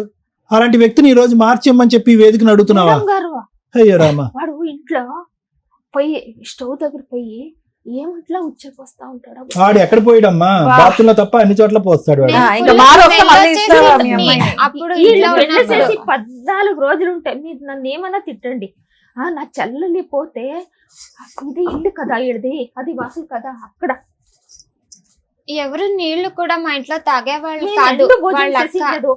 బాత్రూమ్ దగ్గర కూర్చొని బయటకు ముఖం పెట్టుకునేది. ఎవరు రానటువంటి ఇంట్లో అతను కావాలని నువ్వు ఎందుకు కోరుకుంటున్నావు అమ్మా? ఇప్పుడు తాగడం ఆపేస్తే సరిపోతాడేమో అని ఇలా బాబు నేను ఏం చేయాలా మేడం? భగవంతుడా. నేను ఏం చేయాలా? నాన్న తెలుగు అంటే ఇలా మాట్లాడుతున్నారు, కన్నడ బాగానే మాట్లాడతారుగా, ఫాస్ట్ గా మాట్లాడతాం. గోప్ పగిలేటట్టు మాట్లాడగలరుగా. చెప్తా కానీ సార్ మేడం ఏం పేరు నాన్న? చంద్రిక. చంద్రిక విజయలక్ష్మి గారు, తప్పెవరిది? మందే. ఒక్క నిమిషం, అంటే ఇక్కడ మనం అనకండి, ఇప్పుడు మేమందరం ఇంక్లూడ్ అయిపోతాం అందులో. మీరు ఎంత వాదించినా, మీరు ఎంత చెప్పినా, at the end of the day మీరు బయట ఊరి నుంచి ఒక అబ్బాయిని తీసుకురాలేదు, వేరే మతం నుంచో కులం నుంచో తీసుకురాలేదు. సొంత మీ ఇంట్లో ఉండేటటువంటి ఒక తమ్ముడిని, మీరు చిన్నప్పటి నుంచి ఎరిగినటువంటి ఒక వ్యక్తిని తీసుకొచ్చి మీ అమ్మాయికి కట్టబెట్టారు. సరే అండి, అలవాట్ల సంగతి నాకు తెలియదు, నేను అమాయకురాల్ని, వాళ్ళు మెడకోసారు, గొంతు కోసారు, వీళ్ళు గొంతు కోసారు అని చెప్పద్దు. ఒక వ్యక్తి తాగుతున్నాడా, తాగట్లేదా, సిగరెట్ కాలుస్తున్నాడా, పేకాట ఆడుతున్నాడా అనేటువంటి అంశాలు అక్కర్లేదు. ఈ రోజు మీ తమ్ముడి యొక్క ఆలోచన శైలి, వ్యక్తిత్వం, నిలకడతనం అనేటటువంటిది చిన్నప్పటి నుంచి మీరు అసెస్ చేస్తుంటారు కదా. ఈ రోజు మీ వైపు వేలెత్తి చూపెడితే కనుక మీరు సమర్థించుకునేటటువంటి ప్రయత్నం చేయకండి. ఎందుకంటే తప్పు జరిగిపోయింది. ఎందుకంటే ఈ రోజు కారణం గురించి మనం అర్థం చేసుకుంటే పరిణామం గురించి అర్థం చేసుకుని పరిష్కార మార్గం అనేది వెతకడానికి ఉంటుంది. ఇప్పుడు కారణం దగ్గర మనం అగ్రిమెంట్ అవ్వలేదు అనుకోండి, లేదండి మా తమ్ముడు అంటే నాకు తెలియదండి, అలా చేస్తాడని నాకు తెలియదని అన్నాం అనుకోండి, మనం ముందు పోలేం. కాబట్టి ఇక్కడ ఎవరో ఒకరు నెత్తి మీద భారాన్ని వేసుకోండి. ఈరోజు ఎవరో ఒకరు ఎందుకు మీరు తీసుకోవాలి, వేయండి కాదు, మీరు తీసుకోవాలి. ఎందుకు అనేది కూడా నేను చెప్తాను. మీ మనసు భారం అయినా కూడా నేను చెప్తాను, వినండి. ఈరోజు 39 సంవత్సరాలు అబ్బాయికి పెళ్ళి అయ్యే టైంకి, మీ అమ్మాయికి 21 సంవత్సరాలు. ఆ ఫోటోలో చూస్తే పుత్తడి బొమ్మలా ఉంది. అప్పుడే అతనికి ఇంకో 2 రోజులు అయితే కర్ర పట్టుకునేటట్టున్నాడు. బక్క చిక్కి అతను చూస్తుంటే కనుక, ఆ ఫోటోలో చూస్తుంటే కనుక ఆ తర్వాత తాగుడు అలవాటైన వాళ్ళ లేదు, అప్పటికే తాగుబోతాడు అన్నట్టు నాకు అర్థమవుతుంది. నా మాత్రం సైకాట్రీ నాకు తెలుసు, వినండి. సో ఒక మనిషిని చూసి వ్యక్తిత్వాన్ని ఆలోచించి చేయవలసినటువంటి అంత దుర్భర పరిస్థితి లేదు. చక్కటి అమ్మాయి, తెలివైనటువంటి అమ్మాయి, చూడముచ్చటగా ఉంది ఆ ఫోటోలో కూడా. ఒక తాతకి ఇచ్చి పెళ్లి చేసినట్టుంది. 19 సంవత్సరాలు 18 సంవత్సరాలు తేడా, 21, అతనికి 18 సంవత్సరాలు. ఒక వ్యక్తికి అప్పటి వరకు పెళ్లి కాకుండా ఉన్నాడు అంటే కనుక వ్యక్తిత్వం కరెక్ట్ గా ఉండకపోవాలి, అలవాట్లు అనేటటువంటి స్థిరంగా ఉండిపోవాలి, లేదంటే సద్యోగం లేకపోతే. ఈ 3 కారణాలు ఉంటేనే పెళ్లిళ్ళు పోస్ట్పోన్ అవుతాయి. జాతకాల పరంగా ఇతరాత్ర పరంగా అవుతాయి. ఇతను మామూలుగా పోస్ట్పోన్ అయిందా పెళ్లి, 39 సంవత్సరాల వరకు పెళ్లి కాలే. అతనికి దిక్కు లేక, దివానా లేక, ఎవరు వచ్చేటటువంటి ఆడపిల్ల మీ గడప తొక్కేటానికి ఇష్టపడలేక ఈ రోజు చేసినటువంటి బక్రా ఈ రోజు చంద్రిక. మరి ఇది నిజం. ఇప్పుడు ఎలా ఉందంటేనమ్మా ఇప్పుడు పరిస్థితి, క్లైమాక్స్ యాంటీ క్లైమాక్స్ అంటాం కదా శ్రీవాణి గారు. మేడం ఇక్కడ చూసారా, మనం ఏమనుకున్నాం, ఇలా కూర్చున్నటువంటి అమ్మాయి 17 సంవత్సరాల పాటు, లేదంటే 17 to 18 years పాటు మంచినీళ్ళ కంటే మందే తాగినటువంటి వ్యక్తి, మందుతోనే స్నానం చేసేటటువంటి వ్యక్తి, బెడ్రూమ్ ఏది బాత్రూమ్ అనేటటువంటి తెలియనటువంటి వ్యక్తి, ఎక్కడ పోయాలో అర్థం కానటువంటి వ్యక్తి. ఒక వ్యక్తితో చాలా మంది ఇక్కడ కూర్చున్నటువంటి ఆడవాళ్ళు ఏమంటారు, సార్ స్టార్టింగ్ లోనే బాగున్నాడు, లాస్ట్ 2 years బాగలేదు, స్టార్టింగ్ లో బాగున్నాడు, లాస్ట్ 5 years బాగలేదు. అలాంటిది 17 సంవత్సరాల పాటు ఎటువంటి కొంపలో నువ్వు ఉన్నావు అనేటటువంటిది ఆలోచించుకున్న తర్వాత చేదరించుకుని అసహించుకుని, వాడితో నాకు పిల్ల లేదు, ఏమీ లేదు, బాధ్యత లేదు, బరువు లేదు, నన్ను తిని ఆరేశాడు, నా రక్తం పీల్చి పిండి ఆరేశాడు, వాడి ఇంట్లోకి వస్తుంటేనే కాళ్ళు చేతులు వణికిపోయి సూసైడ్ అటెంప్ట్లు చేసుకుని నిద్ర మాత్రలు కొన్న, లేదంటే ఏవో మాత్రలు మింగి చచ్చిపోయినటువంటి అమ్మాయి ఈరోజు యాంటీ క్లైమాక్స్ ఇక్కడ కూర్చుని ఏమంటుంది, సార్ అతనికి అడిగిస్తే కనుక కూర్చోపెట్టుకుంటాను సార్ పక్కన అని అంటుంది. ఐదర్ నీకు కంప్లీట్ గా అతనితో ఉండి బుర్ర పాడవ్వాలి. ఇది రోజు ట్రీట్మెంట్ కౌన్సిలింగ్ ఆ మహానుభావుడు కాదు, అతనికి ఇస్తే కనుక ట్రీట్మెంట్ మేము తీసుకోవాలి, సగం ట్రీట్మెంట్. అలాంటి వాళ్ళకి అర్థమైందమ్మా, అలాంటి వాళ్ళు, అటువంటి వ్యక్తిత్వం ఉండేటటువంటి వాళ్ళు పుట్టెరుగు మారరు అనేటటువంటిది ఈ వేదిక మీద అందరికంటే బాగా తెలిసినటువంటి వ్యక్తి ఎవరంటే మీ అమ్మ. ఇది ఎప్పుడు తెలుసు మీ అమ్మకి? అప్పుడే తెలుసు. లేదంటే 39 సంవత్సరాలు వచ్చేంత వరకు ఒక దిక్కు దివానా లేకుండా, ఒక సద్యోగం లేకుండా అందరి మీద ఆధారపడేటటువంటి ఒక వ్యక్తి పెళ్లి కాకుండా 30 సంవత్సరాల వరకు ఎందుకుంటాడమ్మా? ఎవరు ఎంత మోసం చేసినా కూడా. ఈరోజు తప్పులు కప్పిపుచ్చుకునే ఆ ప్రయత్నం కాకపోతే ఏంటి? అయితే ఈరోజు అందరూ ప్రపంచం అంతా వద్దనుకున్నటువంటి వ్యక్తిని ఈరోజు చంద్రిక కావాలి అని ఎందుకు అనుకుంటుందో నేను చెప్పనా? ఎందుకంటే 2015 వరకు అమ్మా నేను వచ్చేస్తానని చెప్పి పగలనక రాత్రనక నన్ను సేవ్ చేయండి, ఈ దుర్మార్గుడు దరిద్రుడితో నేను చచ్చిపోబోతున్నానని చెప్పి అడుక్కుంటే కనుక సొంత తల్లిదండ్రులే, కుటుంబ సభ్యులే అవసరం లేదమ్మా అక్కడ సర్దుపోమ్మా, పరువు ప్రతిష్ట. మీ అమ్మ ఇప్పుడే అంది 10 సార్లు పరువు ప్రతిష్ట అని చెప్పి. ఇంకేమైపోద్ది అంటే కనుక అప్పటికి నీకు 27-28 సంవత్సరాలు వచ్చేసింది. సగం దూరం ప్రయాణం చేసావు, ఊరి వాడ అందరు కూడా ముద్ర పడిపోయింది, సో అండ్ సో భారీ ఈవిడ అని చెప్పి దిక్కుమొక్కు లేనటువంటి ఈ అమ్మాయిని ఈరోజు అక్కడికి ఇచ్చి కట్టబెట్టారనేటటువంటి ఆలోచన బలంగా మైండ్లోకి వచ్చేటప్పటికి ఆ తర్వాత నుంచి వీళ్ళు రియలైజ్ అవడానికి లేట్ అయ్యిందా, లేదంటే పరువు ప్రతిష్ట అనేటటువంటి అంశాలు కొద్దిగా జీర్ణించిపోయానని నాకు తెలియదు. కానీ తర్వాత నుంచి వీళ్ళు ఏమన్నారు, కమ్అవుట్ అన్నారు నిన్ను. కానీ నువ్వు బయటికి రాలే ఎందుకు? ఇంకా అర్థమైపోయింది అసలైనటువంటి ప్రేమ ఏంటి, అసలు నీ గురించి మనస్ఫూర్తిగా ఆలోచించేటటువంటి వాళ్ళు ఎవరున్నారు ఈ ప్రపంచంలో. వీడి దగ్గర నుంచి విడాకులు తీసుకుని ఈ తాగుబోతోడి దగ్గర తీసుకుని బయటపడిపోయినా కూడా ఇప్పటి వరకు నేను నరకం అనుభవిస్తున్నాను రా, అబద్ధం ఆడవలసిన దానికి నాకు అవసరం లేదు అని చెప్పేటటువంటి ఒక మాట అన్నా కూడా నా అనేటటువంటి వాళ్ళు ఎవరు కనికరం చూపెట్టలేదు, ఎవరు గొడిగిచ్చి నన్ను కాపాడలేదు. నేను బయటకు వస్తే కనుక వాడి చేతిలో చచ్చేదానికంటే వీళ్ళ చేతిలోనే చచ్చిపోతాను అనే ఉద్దేశంతో నువ్వు అక్కడే ఉండిపోతాను. ఎందుకు? వీళ్ళకి పరువు ప్రతిష్ట. ఆడిని కాపాడేసేయాలి, వాడు తాగుడు ఆపించేసేయాలి, నిన్ను పెళ్లి చేసేసి వాడిని పక్కన కూర్చోపెట్టేసి నీ చేత పిల్లలు కనిపించేసేయాలి, నీ చేత సంపాదించేసేయాలి, వాడిని పోషించేయాలి. ఇదే ఎజెండా. వీళ్ళందరికీ ఎక్కడ కూడా కూతురు అనే ఎజెండా లేదు. సారీ, తప్పుగా అనుకోకండి, ఎక్కడ లేదు, అప్పుడు లేదు, ఇప్పుడు కూడా లేదు. కాబట్టి ఇంక నువ్వు ఫిక్స్ అయిపోయావు. 2015 నుంచి కరోనా వచ్చేంత వరకు ఏమని ఫిక్స్ అయిపోయావు అంటే కనుక, వద్దురా బాబు, మీలాంటి మనుషులు వద్దు, నేను వస్తానన్నప్పుడల్లా వద్దు అనేటటువంటి మీలాంటి మనుషుల దగ్గరకు వచ్చి బ్రతకడం అనేది కూడా తాగేటటువంటి వ్యక్తి దగ్గర చావు దెబ్బలు తిన్న దాంతోనే సమానం. కాబట్టి నేను ఎక్కడే చావురేవు ఎక్కడ చచ్చిపోతానని ఫిక్స్ అయిపోయావు. అదే పాట ఈ రోజు ఇప్పుడు కూడా పాడుతున్నాను. అదే నేను ఇందాక నుంచి క్లైమాక్స్ యాంటీ క్లైమాక్స్ అయిపోయింది మేడం చూసారా అంటున్నాను. అంటే మేము ఇక్కడికి వచ్చి సహజంగా వచ్చేటటువంటి ఆడవాళ్ళు ఏమంటారు, సార్ వాడితో నాకు సంబంధం లేదు, నా బ్రతికి ఇక్కడి నుంచి నేను బతుకుతాను. నాకు ఇప్పుడు వాడు పెళ్లి చేసుకున్నప్పుడు వాడి వయసు ఎంతో, ఇప్పుడు నీ వయసు ఎంత, 39. కానీ ఇప్పుడు ఎంత నువ్వు ఎలా కనిపిస్తున్నావు, అందులో ఉన్న ఫోటో ఇప్పటికి 20 సంవత్సరాలు పెద్ద అయినట్టు అయిపోతుంది. అంటే వయసు అయిపోయింది నీకు. అంటే నంబర్ ప్రకారం అవ్వలేదు కానీ మానసికంగా శారీరకంగా నీ వయసు అయిపోయింది. 59లా అన్నావు నువ్వు. అతనికి 55 సంవత్సరాలు. వాడు ఎలా ఉన్నాడు, ఇప్పటికీ బారుల్లో పనిచేస్తున్నాడు, అక్కడే తాగుతున్నాడు, అదే ఫుడ్ అదే బెడ్, హ్యాపీగా బతికేస్తున్నాడు, తెగిన గాలిపటం. అలాంటి వ్యక్తిని ఈరోజు 17 సంవత్సరాల పాటు కుక్కునేటువంటి పెయిన్ లాగా చచ్చిన దానిలాగా నువ్వు అలా చచ్చిపోతా అలా బ్రతుకున్నా కూడా కనికరం లేకుండా ఉండేటటువంటి వ్యక్తిని, ఇంతమంది సైన్యం మార్చలేనటువంటి వ్యక్తిని ఈరోజు మళ్ళీ ఒక అటెంప్ట్ తీసుకుంటాను సార్, నాకు ఇంకొక అవకాశం ఇవ్వండి, మార్చి ఇచ్చేసేయండి, అతనితో కాపురం చేసేసి పిల్లల్ని కనేస్తాను అంటున్నాను. దండం తల్లి నీకు. కౌన్సిలింగ్ అతను కాదు, నీకు ఇవ్వాలి, కొద్దో గొప్ప మీ అమ్మకి ఇవ్వాలి. నేనేం చేయాలి సార్? మేడం వదిలేసింది అని చంద్రిక గారు ఈ రోజు చాలా బ్యాడ్ గా మాట్లాడతారు సార్. ఎవరు లేరు, నేను మా అమ్మ ఇద్దరే ఉండేది అని. మీ అమ్మ లేనప్పుడు నువ్వు ఫోన్ చేయి, మా భార్య లేనప్పుడు నేను ఫోన్ చేస్తానని అడుగుతారు. గుడ్ నైట్ లో, గుడ్ మార్నింగ్ లో అని మెసేజ్లు పెడతారు. ఎవరు లేరు అని నాకంటూ చెప్పడానికి ఒక మగదిక్కు ఇంట్లో ఉంటే ఎవరు అలా మాట్లాడరు. నేను బెంగళూరులో ఉన్నప్పుడు ఎవరు అలా చూడలేదు, ఎందుకంటే ఇంట్లో ఒక మగాడు ఉన్నాడు. కానీ వదిలేసి వచ్చినప్పటి నుంచి చాలా చూసాను కదా, మగదిక్కు లేదు, మగడిని వదిలేసానంటే. అమ్మ ఇంతకటి నుంచి నువ్వు చాలా పెద్ద పెద్ద మాటలు మాట్లాడుతున్నావు, నీ బాధ నేను అర్థం చేసుకోగలను. మగాడికి ఆడది ఒక బొమ్మే కదండి అని ఒక మాట అన్నావు ఇందాక. దయచేసి వినండమ్మా, ఒకటేనమ్మా, ప్రపంచం ఇంకా చచ్చిపోలేదమ్మా, అంత ఘోరాతి ఘోరంగా అయిపోలేదు, మగాళ్ళని అందరూ అంత కామ పిశాచులు అయిపోలేదు. ధైర్యంగా బ్రతికేటటువంటిది, దమ్ము ధైర్యం ఉండేటటువంటి ఆడది, తన మీద తనకు నమ్మకం ఉండేటటువంటి ఆడది ఎక్కడికన్నా వెళ్ళి బతకగలదు. ఫస్ట్ నువ్వు ఆ దమ్ము ధైర్యం తెచ్చుకునేటటువంటి ప్రయత్నం చేయి.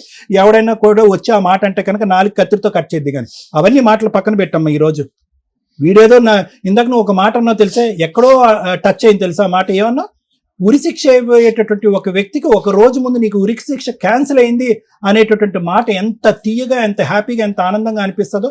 ఈ మనిషి ఒక రోజు ఇంట్లో లేకపోతే నాకు అలా అనిపిస్తుంది సార్ అని అన్నావు కదా. మరి ఉరిశిక్ష కావాలా? మనిషిని పిలుస్తున్నావు మళ్ళీ. బయట ప్రపంచం చండాలంగా ఉంది కాబట్టి ఈ ప్రపంచంలోనే నువ్వు అంటున్నావు చూడు, అది నీ పిచ్చితనం. ఏమ్మా బతకట్లేదా? ఆడవాళ్ళు ఒంటరిగా బతకట్లేదా? పిల్లలు వేసుకుని బతకట్లేదా? నువ్వు ప్రతిదానికి ఏంటంటే ఆడది ఒంటరిగా బతుకుతే కనుక ప్రతి ఒడు గుడ్ మార్నింగ్, గుడ్ ఈవినింగ్ మెసేజ్లు పంపిస్తాడని చెప్పి మగలోకాన్ని అంతా కూడా డస్ట్బిన్ లోకి వేయద్దు. అంతే, నేను అందరినీ చెప్పలేదు, ఒక ఇద్దరు ముగ్గురు మాత్రమే. ఎవరు కాదమ్మా, ఒకటి వినమ్మా. ఈ రోజు పంచాయతీ 1 ఎకరం భూమి కాదు, కరెక్టే, నీ బ్రతుకు తెరువు నీకు కావాలి, నువ్వు అంతకంటే దజ్జగా ఎకరం భూమి లేకుండా కూడా బతకగలవు. కానీ ఎందుకంటే 2008లో కూడా నువ్వు పని చేసుకుంటున్నావు, 2025లో కూడా పని చేస్తున్నావు, 2020 వరకు కరోనా వచ్చేంత వరకు ఒక మగాడిని కూడా పోషించావు నువ్వు. సో నీకు అన్ని స్థైర్యాలు, అన్ని ధైర్యాలు, అన్ని కెపాసిటీస్ నీకు ఉన్నాయి. నీకేం అవిటితనం లేదు, అనారోగ్యం లేదు. నువ్వు అనుకుంటే కావాల్సి ఇక్కడ దిల్క పవర్ కావాలి, నీకు దృఢం కావాలి, ఆలోచన కావాలి. ఎవరి మీద ఆధారపడక్కర్లేదు, ఎవరి మీద నువ్వు ఎవరిని పోషించక్కర్లేదు. నువ్వు నీ మట్టుకు నువ్వు బ్రతుకు. అతని నుంచి నన్ను విముక్తి కలిగించండి, అతని దగ్గర నుంచి నేను దూరం అవుతాను, నా బ్రతుకు నేను బ్రతుకుతాను. లేదంటే ఎవరైనా యోగ్యుడు మంచోడు వస్తే కనుక పెళ్లి చేసుకుంటాననే మాట మాట్లాడితే కనుక అది వేరే విషయం. కానీ అది వేరే విషయం అమ్మ. నువ్వు మళ్ళీ పెళ్లి చేసుకుంటాననేది నీకు ఇంకో బూతు మాటలాగా అనిపించచ్చు నేను అనేది. కానీ నేను అనేది ఏంటంటే ఈ రోజు కూడా నీకేమీ జీవితం అయిపోలేదు అనే మాట నేను అంటున్నాను. ఒకప్పుడు నీకు ఇష్టం లేకపోతే కనుక ఆ ప్రపంచం నాకు నచ్చదండి, పెళ్లి అంటే కనుక నాకు వామిటింగ్ సెన్సేషన్ వస్తుందని నీకు అంటే కనుక ఇతని దగ్గరకు మాత్రం వెళ్ళటానికి ప్రయత్నం చేయద్దు ప్లీజ్. అతని తాగుడు మానిపించడం అనేది ఇంపాసిబుల్. ఎందుకంటే కనుక అతని వ్యక్తిత్వంలో లోపం ఉంది. తాగుడుకు బానిస అయినటువంటి వాడు వేరో, వ్యక్తిత్వం లోపం ఉండి తాగుడు బానిస అయినటువంటి వాడు వేరు. అన్ని విధాలుగా వాడు జీరో. పిల్లలు ఎందుకు పుట్టలేదు అంటే అతను ట్రీట్మెంట్కి రాలేదు అంటున్నావు. తాగి అన్ని ఆర్గన్స్ అయిపోయినాయి. ఇంకా పిల్లలు పుట్టుంటే కనుక ఇంకో పెద్ద పంచాయతీ అయి ఉండేది. ఈరోజు సార్ పిల్లలు ఉన్నారు కదా సార్, తాగి మానిపించి నా దగ్గర కూర్చోపెడితే కనుక అతను నేను పోషించుకుంటానండి, 3వ కొడుకు కింద 3వ కూతురు కింద చూసుకుంటాననే మాట అనేదాను. నువ్వు ఆ పిల్లలు లేకపోవటం అనేది ఈరోజు అదృష్టం. అతను ఆ ఫంక్షన్కి పనికి రాకపోవటం అనేది మన అదృష్టం. కాబట్టి యూఆర్ ఎ ఫ్రీ బర్డ్. ఈ రోజు నువ్వు హ్యాపీగా బ్రతకటానికి, నీ బ్రతుకు నువ్వు జీవించడానికి ఈ వేదిక ఒక సలహా సూచన ఇమ్మను ఇస్తాను. అంతేగాని ఎట్లా బతకాల సార్, ఎలా బ్రతుకుతుంది అన్నది మనం మాట్లాడుకుందాం అమ్మాయి. ఇలా మాత్రం బ్రతకమని మాత్రం నువ్వు చెప్పదు. అతను కడిగివ్వండి, అతను తాగుడు ఆపించండి, అతను మొగుడుగా తీసుకోండి. ఎట్లా బతుకుతుంది అనేది 17-18 సంవత్సరాలు మగాడిని తీసుకొచ్చి ఒక 21 సంవత్సరాలు అమ్మాయికి పెళ్లి చేసినప్పుడు నీకు ఉండాలి. ఎలా చెప్తాను సార్, అది చెప్తాను. నిశ్చితార్థం అయ్యి నాకు తెలియదు, అది 2004లో. అమ్మ మీ ఆవిడ అన్ని చెప్పేసింది, ఆ విషయాలన్నీ కూడా వినండి. అమ్మ మీరు ఫస్ట్ ఆఫ్ ఆల్ పెళ్లి చేయడమే తప్పమ్మా. ఏం చెప్తారు? మా అమ్మాయి అనండి, ఎలా బ్రతుకుతుంది ఏంటి? ఏం మాట్లాడుతున్నారు మీరు? నరక యాతన చూపెట్టారు 17 సంవత్సరాల పాటు మీ కూతురు. ఈ రోజు నా కూతురు ఎలా బతుకుతుంది అని అడగడానికి నీకు హక్కే లేదు. తమ్ముడు జీవితాన్ని కాపాడటం గురించి, ఆడు తాగుడు మానిపించడానికి, వాడిని ఒక మనిషి చేయడానికి బలిపశం చేశారు సొంత కూతుర్ని. ఈ రోజు మాకు తెలియదండి, నన్ను మోసం చేశారండి, నాకు కళ్ళకు గంతలు కట్టి పెళ్లి చేయించేశారండి. ఎవరి గురించి మాట్లాడుతున్నావు? మీ తమ్ముడు గురించి కదా నువ్వు మాట్లాడేది. ఆడు పచ్చి తాగుబోతు, ఆ ఫోటోలో చూస్తేనే తాగుబోతులాగా ఉన్నాడు వాడు. అప్పటికే ఫుల్ మత్తులో వచ్చి పెళ్లి మూడు ముళ్ళు వేసాడు వాడు. ఈరోజు నా కూతురు ఎలా బతుకుతుందండి? నీ కూతురు దర్జాగా బతుకుతుంది నువ్వు ఏడకుండా ఉంటే. మళ్ళీ తమ్ముడు గురించి మారుతుంది ఇవిడ. Thank you sir. మేడం, ఇక్కడ కూర్చున్న అమ్మాయి ఎవరో తెలుసా మీకు? ఇన్ని కోట్ల మందిలో ఒక ఆడపిల్ల ఎలా ఉండకూడదు అని చెప్పడానికి ఉన్న రిప్రజెంటేటివ్, ఎలా ఉండాలి అని చెప్పడానికి వచ్చిన ఒక రిప్రజెంటేటివ్. ఇక్కడ మేము ప్రాబ్లము మ్యాక్సిమం మా వంతు ప్రయత్నంగా ఎంత సాల్వ్ చేయగలమో చేస్తాం. కొన్ని సందర్భాల్లో ఇది ఒక సందేశం కింద కూడా మీకు యూజ్ అవుతుంది. అరే ఇలా ఉన్నప్పుడు మనం ఎట్లా బిహేవ్ చేయాలా అనేది తెలుసుకోవడానికి బాగా యూజ్ అవుతుంది. ఎందుకంటే సమస్య లేని కుటుంబం అనేది లేదు ఈ రోజున. ప్రతి సమస్యకి సొల్యూషన్ ఏంటి అని ఇట్లా డిఫరెంట్ కేసెస్ వింటుంటే వాళ్ళ ప్రాబ్లమ్స్ ని వాళ్ళు ఇంట్లోనే కూర్చొని సాల్వ్ చేసుకొని ఆలోచన విధానాన్ని మార్చుకుంటున్నారు. ఇలా ఒక అమ్మాయి ఉన్నప్పుడు ఆలోచన విధానం ఎలా మార్చుకోవాలి ఈవిడికి మేము డైరెక్ట్ గా చెప్తాం. ఎలా ఉండాలి ఎలా ఉండకూడదు అనటానికి తను ఒక ఎగ్జాంపుల్. నెక్స్ట్, మా తెలుగు ప్రజలకు మేము ఎప్పుడూ థ్యాంక్స్ చెప్తూనే ఉంటామండి మా ఎపిసోడ్లు చూస్తున్న వాళ్ళకి. కానీ ఇంకా క్యూట్ ఏంటంటే వేరే స్టేట్ ప్రజలు తెలుగు తెలుసుకొని మరి మా ఎపిసోడ్లు చూస్తున్నారు. నిజంగా పాదాభివందనాలండి మీ అందరికీ. వీళ్ళు ఇక్కడ మాట్లాడింది మనం చాలా ఎపిసోడ్లు చూస్తే సరిగ్గా మాట్లాడట్లేదు కాబట్టి ఏమైనా సైకలాజికల్ డిప్రెషన్ ఆ ప్రాబ్లమా వీళ్ళు చెప్తున్న అబద్ధాలా అని అనిపిస్తుంది. వీళ్ళ లాంగ్వేజ్ ఇంత తెలుగు మాట్లాడుతున్నందుకు హ్యాట్స్ ఆఫ్ చెప్పాలి. ఎందుకంటే వాళ్ళ లోకల్ లాంగ్వేజ్ లో వాళ్ళు కేక పెట్టించి మాట్లాడగలరు. కానీ మనలో ఎంతమందిమి మన పక్క రాష్ట్రాల లాంగ్వేజ్ మాట్లాడగలం, మన నేషనల్ లాంగ్వేజ్ మాట్లాడగలం? చాలా తక్కువ మంది. ప్లీజ్, ఒక మనిషికి ఇండియాలో ఉన్న కనీసం 2-3 లాంగ్వేజ్లు ఖచ్చితంగా రావాలి. కనీసం హిందీ, ఇంగ్లీష్, మన లోకల్ లాంగ్వేజ్. సైడ్ స్టేట్లవి ఈ మాదిరి నేర్చుకోగలిగితే హ్యాట్స్ ఆఫే. ఏ ఉత్తనే కూర్చొని పని చేసామా, తిన్నామా, వెళ్ళామా, సినిమాలకు వెళ్ళామా అనేది కాకుండా కనీసం వాళ్ళ కష్టాన్ని వేరే స్టేట్ వెళ్ళి చెప్పగలిగే అంత లేకపోయినా మన అవసరాలకి లోకల్ లాంగ్వేజ్ తో పాటు అదర్ లాంగ్వేజ్లు కూడా చాలా అవసరం. ఈ స్టేజ్ నుంచి మీ అందరినీ రిక్వెస్ట్ చేస్తున్నాను, ఇంకా లాంగ్వేజ్లు నేర్చుకోండి. నానా హ్యాట్స్. ఒక్క నిమిషం, నేను ఇంకా హగ్ చేసుకోవడానికి వచ్చాను, ఒక్కసారి ఉండు. ఎందుకు అంటే నువ్వు చాలా బ్రేవ్ గర్ల్. ఎందుకో చెప్తాను నేను.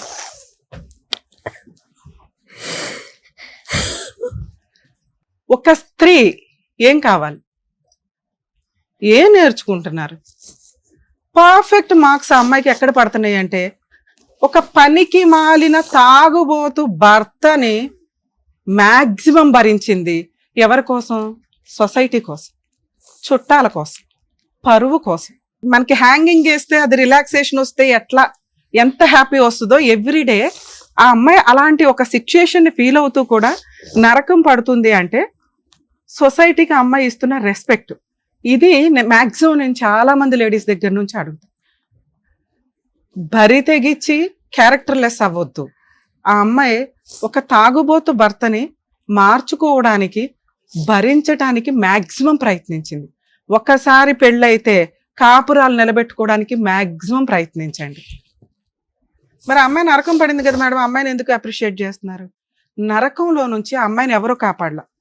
తనని తాను కాపాడుకొని ఆ అమ్మాయి ఒక కుట్టు మిషన్ పెట్టుకొని వాళ్ళ అమ్మను పోషిస్తుంది. మీకు అర్థమవుతుందా? తనకి ఎవ్వడు సపోర్టు అవసరంలా. ఇలా ఎంతమంది ఉంటున్నారు? డిపెండెంట్స్ గా కొన్ని కేసులు ఉంటాయి, కొంతమంది ఉంటారు. ప్లీజ్, ఆడపిల్ల చదువు చాలా ఇంపార్టెంట్, తనని తాను పోషించుకోవడం చాలా ఇంపార్టెంట్. క్యారెక్టర్తో ఏ పనన్నా చెయ్యండి, తలెత్తుకొని తిరగచ్చు. అలా లేకుండా అమ్మ నాన్న మీద, భర్త మీద, అత్తమ్మ వాళ్ళ మీద, ఎవరో ఒకరి మీద డిపెండ్ అవ్వాలని మాత్రం దయచేసి అనుకోకండి. ఆ అమ్మాయి ప్రూవ్ చేసింది కాళ్ళ మీద నిలబెడటం ఎట్లా అని. అంతకంటే బంగారం లాంటి పిల్ల ఇంకెవరికి దొరికిద్ది? కర్మ ఏంటంటే దేవుడు రాసేటప్పుడు ఇట్లా రాస్తున్నాడు.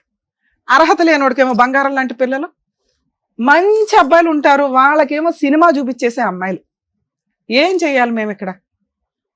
ఈ అమ్మాయికి మోటివేట్ చేయడం. ఎందుకంటే తను ఆల్రెడీ సొసైటీకి రెస్పెక్ట్ ఇచ్చింది, నరకం ఎంత పడాలో పడిపోయింది, చాలు. అలాగే ఒక ఇండివిజువల్ ఉమెన్ కింద తను ఫైనాన్షియల్ గా తనని తాను కాపాడుకోవడం ఎట్లాగో తనకి తెలిసింది. ఎదురు అమ్మాయి ఇంకేం అడుగుతుందంటే, మా ఆయన్ని మార్చడానికి ఏమన్నా హోప్ ఉందా? ఎవరికిరా బాబు ఇంత అదృష్టం వస్తుంది? కర్మ, అర్హత లేనోడికి వచ్చింది. అతనేంట్రా బాబు అంటే రేపు మాపు పోయేలాగా ఉన్నాడు. ఈ పిల్ల ఇట్లా ఏడుస్తుంది కానీ ఇంకో 3 years అయితే ఫట్. ఎందుకంటే ఈ పాటికి అన్ని ఆర్గాన్స్ పోయి ఉంటాయి. బాత్రూంలో మీకు వీడియో టెలికాస్ట్ చేస్తాం, బాత్రూంలో తాగుగా పడిపోతున్నాడు, ఎక్కువ నడవడం కష్టం అని చెప్పి బార్లోనే జాబ్ తెచ్చుకున్నాడు. అంటే ఎక్కడ కొనుక్కోవడం, ఇక్కడ శాలరీ తీసుకోవడం, ఇట్లా తాగడం. ఇలాంటి వాడిని మనం కాపాడాలా? అవసరమా? ఆల్రెడీ ఎక్స్పర్ట్ అయిన సారే చెప్పారు, తాగుబోతుని మార్చటం కుదరదు. అది ఇలాంటి వాడిని. ఒక తాగుబోతు మారాలి అంటే ముందు తనకి తాను ఫీల్ అవ్వాలి, నేను మానేయాలి అని. అలాంటి వ్యక్తికి మెడికల్గా సపోర్ట్ చేయడం, మోరల్గా సపోర్ట్ చేయడం చాలా కష్టం. అయినా ఆ కుటుంబ సభ్యులు ఏదో అట్లా చేయడానికి అవకాశం ఉంది. తాగుబోతులు మీకు మీరు మారకపోతే భూప్రపంచంలో ఎవరు మిమ్మల్ని కాపాడలేరు. మెడిసిన్ లేకపోతే ట్రీట్మెంట్లో అనేవి టెంపరీ 6 months 8 months తప్ప మళ్ళీ బయటకు వచ్చినాక మళ్ళీ మొదలే మీ జీవితాలు సర్వనాశనం. అరే బాబు, మీ జీవితాలు మీరు సర్వనాశనం చేసుకోండి. ఒక పిల్ల జీవితం, ఒక కుటుంబం జీవితం, వాళ్ళకి పిల్లలు ఉంటే వాళ్ళ జీవితం నరకం. మిగతా వాళ్ళంతా తల్లిదండ్రులతోటి హ్యాపీగా బతుకుతారు. తాగుబోతులు ఉన్న పిల్లలు నరకం అనిపిస్తూ ఉంటారు. లేకపోతే మీరు సగంలో పోతారు. ఎవరికి లాసు? తండ్రి లేకుండా బతికేది, ఆ అమ్మాయి భర్త లేకుండా బతకడం, ఎవరికి లాసు ఇదంతా? మీరు ఒక కుటుంబం యొక్క చరిత్రను రాసి పడేస్తున్నారు. ఎన్ని కేసుల్లో చెప్పాలి మేము? ఈ అబ్బాయిని మార్చడం కుదురుతుందా? నో, మార్చడం కుదరదు. ఎందుకంటే అసలు అబ్బాయి నేను మారాలనుకుంటున్నానండి అని అనుకోలే. కర్మ ఏంటంటే పెద్ద కుటుంబం, 6 అక్కలు, చెల్లిళ్ళు, అన్నలు, తమ్ములు, మొత్తం 9 మంది. ఈయన కాకుండా 9 మంది మార్చలేకపోయారు. మేము ఎక్కడ మారుస్తామండి? నేను ఈ అమ్మాయికి ఇచ్చే బెస్ట్ సజెషన్, ఈరోజు నువ్వు ఏదైతే చేస్తున్నావో తల్లి, నువ్వు ఇంకో 10 మందిని పోషించగలవు. నువ్వు ఆ మిషన్ పర్ఫెక్ట్గా కంటిన్యూ అయితే. నిన్ను విడాకులు ఇవ్వమని నేను చెప్పట్లా, ఎందుకంటే నువ్వు క్యారెక్టర్ ఉన్న అమ్మాయివి. మీ ఆయన పక్కన ఉండడానికి కరెక్ట్ కాదు. నువ్వు నాకు నచ్చని ఒకే ఒక్క మాట మాట్లాడావు, మగాడు లేకపోతే బతకడం ఎట్లా తల్లి అని. ఆడది లేకపోతే మగాడికి బతకడం కుదరదమ్మా. మళ్ళీ ఇంకో ఆడవాళ్ళ పెళ్లి పేటాకులు తిరుగుతానే ఉంటారు. చాలా కష్టం. 10 లక్షలు సంపాదించేవాడు కూడా నెలకి ఒక స్త్రీ లేకుండా బతకలేడు. కానీ ఒక స్త్రీ మగాడు లేకుండా బతకగలదు. ఈ రోజు నువ్వు అది ప్రూవ్ చేస్తున్నావు. కానీ మీ అమ్మ ఉంది చూసావా, చిక్కి తినేస్తుంది. దానివల్ల నువ్వు కొంచెం డిప్రెషన్ వెళ్తున్నావు. నానా, నీకు నీలాగా ఉండే ఇంకో 10 మందికి నువ్వు ఒక రిప్రజెంటేటివ్. నువ్వు తలుచుకుంటే వాళ్ళందరికీ నువ్వు జాబ్ ఇవ్వగలవు తెలుసా? మీ ఆయన నీ ఫైనాన్షియల్ కెపాసిటీ బాగుండి నువ్వు ఒక ఇల్లు, ఓ స్థలమో, ఓ ఇదో కొనుక్కోగలిగితే సచ్చినట్టు పాక్కుంటూ వస్తాడు. ఎందుకంటే మీ కేసులో మేము విడాకులు ఇప్పించలేం. మీ ఊరు ఒప్పుకోదు, మీ చుట్టాలు ఒప్పుకోరు, ముందు మీ అమ్మ ఒప్పుకోదు, వాళ్ళందరికంటే ముందు నువ్వు ఒప్పుకో. పాపం సార్ ఎందుకు నీకు కౌన్సిలింగ్ ఇవ్వాలని చూసారో తెలుసా? నువ్వు తీసుకునే డెసిషన్ కరెక్ట్గా ఉంటే బాగుండాలి. కానీ అది మేమందరం కూడా సపోర్ట్ చేస్తాం, వద్దు మ్యూచువల్. కానీ నువ్వు ఇక్కడ ఫిక్స్ అవ్వాల. నీకు సొసైటీ, సర్కిల్ ఇవన్నీ చాలా ఇంపార్టెంట్. నువ్వు ఇలాగే ఉండు. పేరుకి భర్త ఉండడం ఫోటో ఫ్రేమ్కి కావాలిగా, ఉండని. నువ్వు ఈరోజు ఏ పని అయితే చేస్తున్నావో అది పర్ఫెక్ట్. ఇంకో నలుగురికి నువ్వు తలుచుకుంటే, నువ్వు ఇంకా కష్టపడితే మీ అమ్మను పోషించాలి. మీ అమ్మ నీ మీద ఆధారపడి ఉంది, నాన్నలేడు కాబట్టి. నీ చెల్లి ఆల్రెడీ తన కుటుంబం చూస్తుంది. నువ్వు ఇప్పుడు మగాడివి. ఎవర్రా చెప్పారు నీకు మగాడు తోడు కావాలని? ఇద్దరు ఈక్వల్. సో మన ఈ భూమి మీద 2 జీవులు ఈక్వల్. నువ్వు మెంటల్గా స్ట్రాంగ్, వాళ్ళు ఫిజికల్గా స్ట్రాంగ్. ఈ రోజున అతను లేడు అని చెప్పి నువ్వు వీక్ అవ్వాల్సిన అవసరం లేదు. అతను మారతాడు, మారితే వస్తాడు. నీతో కలిసి కాపురం చేసే అర్హత అతనికి ఉంటే, రాత అతనికి ఉంటే మారతాడు. ఆయన మారకుండా ఇవ్వడం మార్చలేని తల్లి. నువ్వేమన్నా రూపాయి దాచుకొని అది తీసుకెళ్ళి ఆయన ట్రీట్మెంట్ కోసం దయచేసి వాడకు. అతనికి ఆ అర్హతే లేదు, నీతో పక్కన నుంచునే అర్హత లేదు. నా ఫీలింగ్, నువ్వు డబ్బు సంపాదించిన రోజు వస్తాడు. నువ్వు ఈ సొసైటీకి ఏదైతే రెస్పెక్ట్ ఇస్తున్నావో వాళ్ళు భయపడే రోజు ఒకటి వస్తుంది. అది ఓన్లీ మాట్లాడేది డబ్బు మాత్రమే. నువ్వు కష్టపడి సంపాదించే డబ్బు ఏదైతే ఉంటుందో సొసైటీ మొత్తం నోరు మూసుకుంటుంది. మీ అమ్మ కూడా డబ్బే మాట్లాడుతుంది ఈ రోజున. అది క్యారెక్టర్తో సంపాదిస్తే ఎవర్రా నిన్ను వేలు పెట్టి చూపించేది? ఎవ్వరు చూపించారు? నేను మాటిస్తా, అలా ఎవరన్నా చూపిస్తే నాకు ఇన్ఫార్మ్ చేయి, నా పర్సనల్ నెంబర్ ఇస్తా, తోలు తీసేస్తాను ఒక్కొక్కడిని. ఎందుకంటే క్యారెక్టర్ అమ్మాయిలు నాకు ఇక్కడ దొరకట్లా ఈ మధ్య.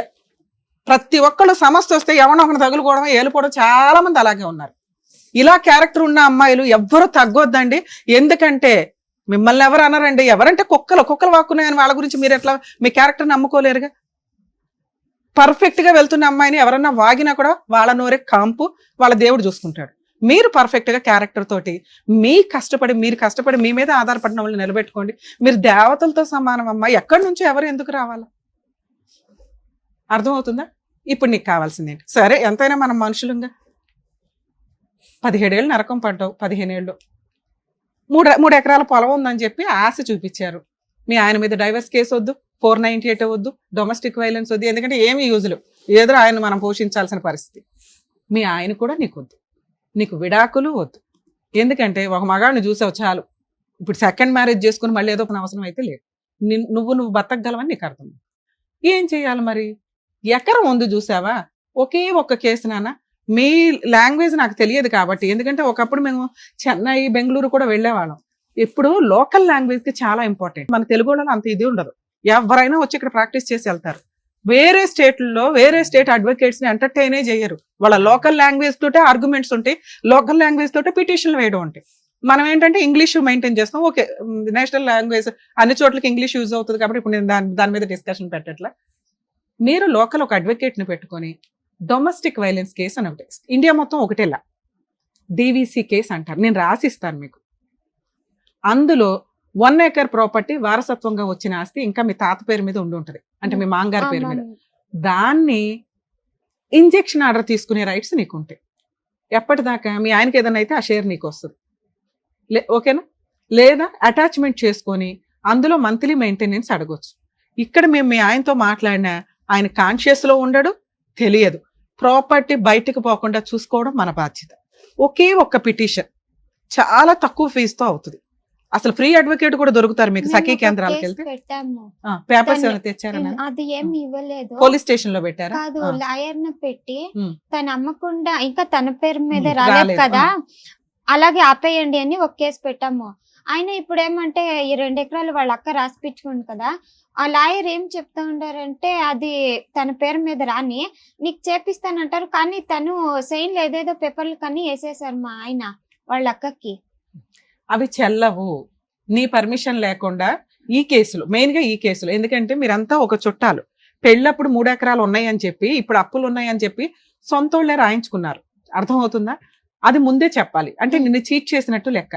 నేనేమంటున్నానంటే డొమెస్టిక్ వైలెన్స్ కేసులో మీ అమ్మమ్మ, తాతయ్య ఎవరైతే అత్తమామ ఉన్నారో వాళ్ళతో పాటు ఎవరైతే ప్రాపర్టీ కొనుక్కున్నారో వాళ్ళని, ఈ తాగుబోతుని అందరినీ కలిపి ఒక పిటిషన్ ఫైల్ చేసి అందులో ప్రాపర్టీ అటాచ్మెంట్ చేసుకోవచ్చు. నేను అవి రాసిస్తాను, మీ అడ్వకేట్తో మాట్లాడు.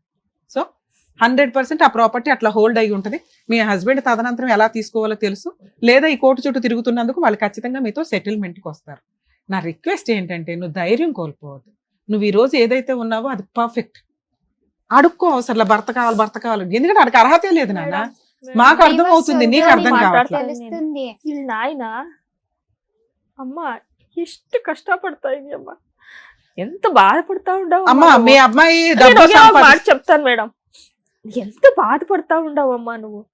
ఎవరినైనా చూసుకొని వెళ్ళిపోయడమ్మా నీకు ఇష్టం ఉంటే అంటే వాళ్ళు నాన్న చెప్పతే, నాన్న పోయిండే వాళ్ళతో చూసిండాను, వచ్చిండే వాళ్ళతో చూసిండా, అనుభవించేవాళ్ళతో చూసిండాను నాన్న. నా భర్త అయితే ఊర్లో పట్టి కొట్టుతాను వాళ్ళు నన్ను చెప్పింది నాన్నకి. నేను ఇంకొక క్వశ్చన్ అంటే ఇప్పుడు ఉన్నాం కదా మేడం ఆ పల్లెటూరులో పని తక్కువ అత్తవా, సిటీకి వెళ్ళిపోదాం, ఇక్కడ ఏదైనా కంపెనీకి వెళ్తే శాలరీ వస్తుంది. ఇప్పుడు మా ఇంట్లో వాళ్ళు ఏం చేస్తా ఉండారంటే భర్తను వదిలేసింది ఇది అని చూపించి తనని వదిలేసి కరోనా టైం నుంచి నేను తను దగ్గర లేను కదా, దానికి ఆ పొలం వాళ్ళు తీసుకునే దానికి ఫుల్ తీసుకునే పొలం సంగతి తర్వాత. ఈ చుట్టాలందరూ నిన్ను మోసం చేస్తున్నారు చూడు, అది మాట్లాడేది ఎవరు? డబ్బు. నువ్వు డబ్బు సంపాదించు, ఆటోమేటిక్ గా వీళ్ళంతా నోర్లు మూతపడితే ఆటోమేటిక్ గా ప్రాపర్టీ నీకు వచ్చేస్తుంది. నువ్వు సిటీకి వెళ్ళి నువ్వు చెయ్యాల్సిన వర్క్ నువ్వు చెయ్యి అనుకుంటాను. వీళ్ళు చెప్తా ఉండే చూసి అసలు అలా మాట్లాడద్దు. నేను ఎంతసేపు నీతో మాట్లాడుతున్నది ఎందుకంటే నువ్వు ముందు ఇక్కడ స్ట్రాంగ్ అయిపో. మీ అమ్మకి ఏమీ తెలియదు, అమాయకురాలు, ఆవిడ ఇలాగే మాట్లాడుతుంది. ఆవిడ బ్రెయిన్ ని అక్కడే ఉంచి ఆవిడకి తిండి పెడుతూ నువ్వు చెయ్యాల్సిన పని నువ్వు చెయ్యి. ఈ స్టేజ్ మీద నేను నిన్ను రిక్వెస్ట్ చేసేది అది. నువ్వు పర్ఫెక్ట్ ఉన్నావు, కానీ వీళ్ళందరూ చుట్టూ ఉన్న చుట్టాల వల్ల ఇలా అయిపోతున్నావు. ఓహో నాకు భర్త కావాలేమో, ఓహో నేను ఎంతేనేమో, ఈ ఓహో ఉంది చూసావు, తీసే. నువ్వు పర్ఫెక్ట్ సిటీకి వెళ్ళు, వర్క్ చేసుకో, డబ్బు సంపాదించు. నువ్వు ఒక ప్రాపర్టీ కొని నీకు ఈ 3 ఎకరాల ప్రాపర్టీ పోకుండా ఏం చేయాలో నేను ఇప్పుడు మాట్లాడతాను మీతో, సరేనా? All the best. నాన్న జాగ్రత్త అమ్మా. మీరు మీ అమ్మాయి అన్ని చేయగలదు, మీరు వెనక్కి లాక్కండి. ముందు డబ్బు సంపాదించడం ఎట్లాగో నేర్చుకోనివ్వండి. తను కష్టపడుతుంది. ఈ లోపు ఈ చెత్త పంచాయతీలు ఉన్నాయి చూసావా, భర్త ఉండాలి అని, అవి వద్దు. ఇప్పుడే ఇంకో 5 ఏళ్ళు వస్తే ఆ పిల్ల ఇంకో 10 మందిని పోషిస్తుంది. 4 జాబ్ ఇచ్చిన రోజున మీ అల్లుడు ఆయనే మారతాడు. తాగుడు తగ్గించుకుంటే ఈ పిల్ల ఆయన మార్చుకోవడం తెలుసు. అర్థమవుతుందా? Thank you. జాగ్రత్త అండి. జాగ్రత్త నాన్న, ఆల్ ది బెస్ట్. జాగ్రత్తగా చూసుకోండి. సార్, మేడం, ఇక్కడ మన తెలుగు రాష్ట్రాలే కాదు పక్క రాష్ట్రాల్లో కూడా మన ప్రోగ్రాం వెళ్ళి, అంటే మీరు ఇక్కడ వచ్చిన వాళ్ళందరికీ కూడా వాళ్ళకున్న ప్రాబ్లమ్స్ అన్ని కూడా ఎంత చక్కగా ఇంట్లో పెద్దవాళ్ళు, పేరెంట్స్ ముఖ్యంగా ఎలా దగ్గరుండి ఇలా చేస్తే బాగుంటుంది మీ లైఫ్ అని చెప్తున్నందుకు డాక్టర్ గారు thank you so much. Advocate madam thank you. Karnataka నుంచి కూడా ఇక్కడికి వచ్చి వాళ్ళ ప్రాబ్లం అనేది ఇదిగోండి మన డాక్టర్ గారికి, అడ్వకేట్ గారికి చెప్పేసి వాళ్ళ ప్రాబ్లమ్ సాల్వ్ చేసుకొని వెళ్తున్నారు. సో నెక్స్ట్ టైం ఇక్కడ వరకు రావాల్సిన వాళ్ళు హ్యాపీగా రావచ్చు ప్రాబ్లమ్ సాల్వ్ చేసుకోవడానికి. అసలు మీకు ప్రాబ్లమ్స్ ఉండకూడదని చెప్పేసి మనస్ఫూర్తిగా కోరుకుంటున్నాను. మరో కథతో మళ్ళీ కలుద్దాం.